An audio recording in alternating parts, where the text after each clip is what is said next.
అసలు కొత్తగా రాష్ట్రం ఏర్పడిన తర్వాత 10 సంవత్సరాల అధికారంలో ఉన్నది మీరు.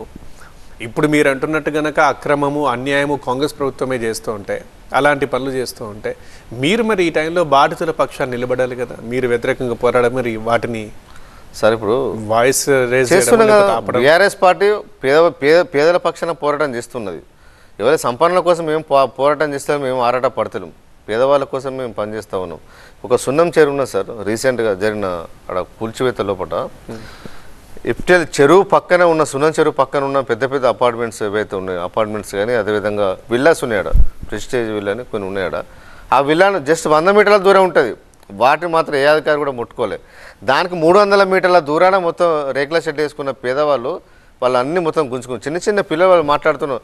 మా పుస్తకాలు ఉన్నాయి సార్, మా పుస్తకాలు తెచ్చుకుంటుంటే కూడా వాళ్ళు వినట్లేదు. వినకుండా మొత్తం కూల్చేసారు. చాలా వీడియోలు మనం సోషల్ మీడియాలో చూసినాం, అన్ని మీడియాలో కూడా మెయిన్ స్ట్రీమ్ మీడియాలో కూడా అవన్నీ టెలికాస్ట్ చేయడం జరిగింది. ఇట్లా ఎంతసేపు ఈ ప్రభుత్వం ఏంటంటే పేదవాళ్ళ మీద ఒక ప్రతాపం చూపించే కార్యక్రమాన్ని ఈ ప్రభుత్వం తీసుకున్నది. ఇది సరైన పద్ధతి కాదని చెప్పి మా పార్టీ అనేక వేదికల మీద హెచ్చరిస్తూ ఉన్నాం.